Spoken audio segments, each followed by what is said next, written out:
Ibra Diakhaté, président de l'Amicale des anciens enfants de troupe. Voilà, donc ce matin, nous sommes réunis pour la 3e édition d'Elon Djoukol, je dirais une partie de la 3e édition, parce que c'est des journées citoyennes qui ont commencé depuis hier, avec une distribution de denrées alimentaires de première nécessité aux populations de Bango et environ. Ça en est suivi une conférence dans l'après-midi, et ce matin, toute la journée, tout au moins, sera consacrée aux consultations médicales gratuites, avec toutes les spécialités qui vont bien, gynécologie, pédiatrie, neurologie. Bientôt la radio va arriver. En fait, on a essayé de brasser toutes les spécialités médicales dont ont besoin les populations de Bango et environ. Voilà, c'est des opérations que nous menons habituellement avec nos camarades anciens enfants de troupe professionnels de santé, mais aussi nos camarades sympathisants qui ne sont pas AET mais qui sont quand même du métier. Et c'est ce qui crée vraiment cet engouement et surtout cette disponibilité du personnel médical et de la pharmacie. Voilà, nous en sommes très très contents, sachant que cette année, la particularité de ces journées d'Elon Djoukol, c'est la clôture du mur, c'est la clôture du cimetière de Bango. Donc le cimetière de Bango qui date de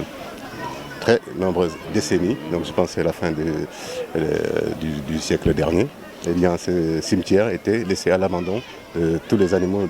en divagation. Nous avons pris sur nous cette année de le clôturer en dur, de sorte à le protéger, parce que quand même c'est des lieux de sépulture assez importants pour les populations de Bango. Tey dañoo am mbégte vraiment nekk ci 3e édition Delloo Njukkal bi booy gis ñu koy def ñun suñu kuréel bi ma jiite mooy ancien enfant troupe ñi nga xam ne Bango la ñu jàngee dañoo dem ba seen xel may leen ñu delloo njukkal waa population Bango ak ñi wër village yu Dakar Bango yëpp. ñetteelu édition bi lañu nekk nii édition bi commencé nañ ko démb ni ñu koy faral di defee rek démb dañoo joxe ay denrées alimentaires maanaam ay dund ci ñu koy yellool fii ci Bango ak ñu ko wër. ci ngoon gi def nañu benn conférence ci ay thèmes yu am solo waxtaan nañ ci léegi ci nutrition ak CMU. tey journée bi yëpp maanaam bëccëg bi yëpp dañ koy consacré consultation médicale yi même gis ngeen li ñu wër yëpp salle de classe yëpp ci nekk am na benn spécialité médicale bu fa nekk neurologie, médecine générale, pédiatrie, am na dentiste, am na rajo bi war a ñëw léegi et cetera. Vraiment dañ leen andi spécialité yëpp andi leen fii pour que waa Bango ak ñu ko wër mën a am ci benn journée ci benn barab spécialité médicale yëpp. Voilà, donc daal boo gisee ñuy def loolu c'est que dañoo am suñu naataango yu bari ñoo xam ne aussi Bango la ñu jàngee ñu nekk ci médecine bi ñu ay médecins la ñu ay pharmaciens la ñoo ciy jàpp ak seen i mappandoo ñi ñuy liggéeyal ci hôpitaux yi ñoom la ñu andi ñoom ñëpp ñu consacré seen week-end ci affaire boobu. ren nag li ci gën a ràññeeku moom mooy muru janaase yi Bango yi parce que janaase yi Bango mësuñu ko clôturer ñag ba moom dañ koy dégg rek. moo tax ren ñu ne ñii il faut ñu clôturer leen ko ba tax na fi ñu toll nii def nañ fa mur ak buntam nga xam ne kenn dootu fa dugg di par lambari te wax dëgg yàlla loolu ñoom ñëpp kontaan nañ ci ñun tamit kontaan nañ ci ndax wax dëgg yàlla loolu moo doon suñu wareef def nañ ko. Je suis le docteur Bintou Chersek, je suis diététicienne, nutritionniste et j'ai eu l'honneur d'être invitée aujourd'hui par les anciens élèves de troupe pour le Delloo Njukkal. Pour animer la conférence qui, cette année, était sur le sujet de comment manger équilibré pour éviter les maladies non transmissibles ou les maladies chroniques telles que le diabète, les AVC, les maladies cardiovasculaires, qui nous préoccupent beaucoup, qui préoccupent beaucoup la communauté des médecins et du personnel de santé. Et donc, j'ai pu parler aux populations de Bango et ça a été vraiment un grand plaisir pour leur donner des conseils pratiques, comment manger en tenant compte de leur contexte socio-culturel, bien sûr, pour mieux vivre, pour être en meilleure santé. Donc ça a été le but de cette conférence. Et vous pensez que le message est bien passé? Alors, d'abord, j'espère que le message est bien passé.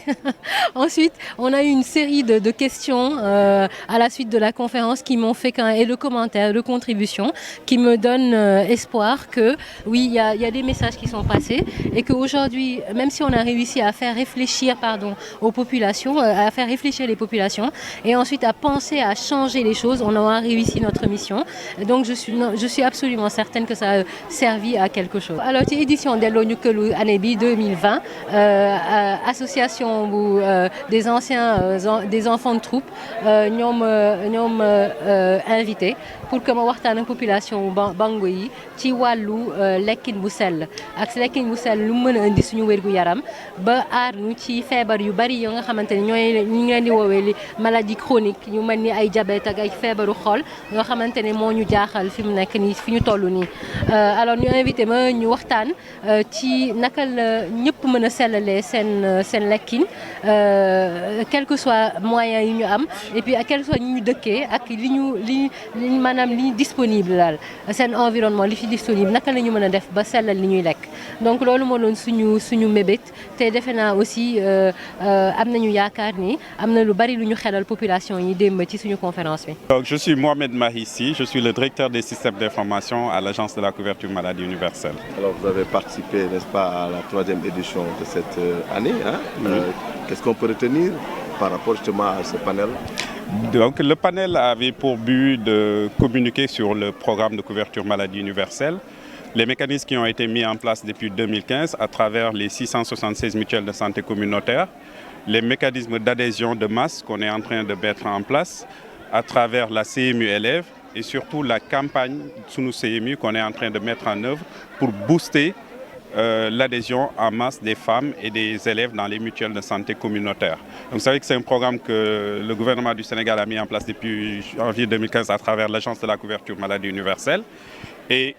à travers le programme Sunu CMU, on veut booster la pénétration dans les mutuelles de santé. Et la CMU élève est un des éléments qui permet justement de favoriser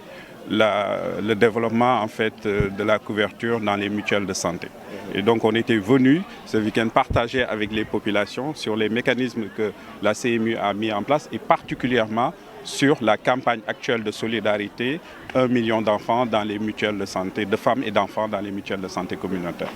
waaw ñun dañu ñëwoon ñaax askan mi ci oyofal paj mi nga xam ne agence de la couverture maladie universelle da ko mettre en place pour yombal paj mi population monde rural bi ak secteur informel à travers campagne boo xam ne ñu ngi ko lancé actuellement ci période bi mu tuddee ko campagne Sunu CMU mi nga xam ne suñu objectif mooy dugal 1 million de femmes ak d'enfants ci mutuelle de santé communautaire donc dañu ñëwoon waxtaan ak askan bi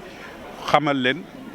mécanisme yi nga xam ne agence mettre na ko en œuvre pour gën a yombal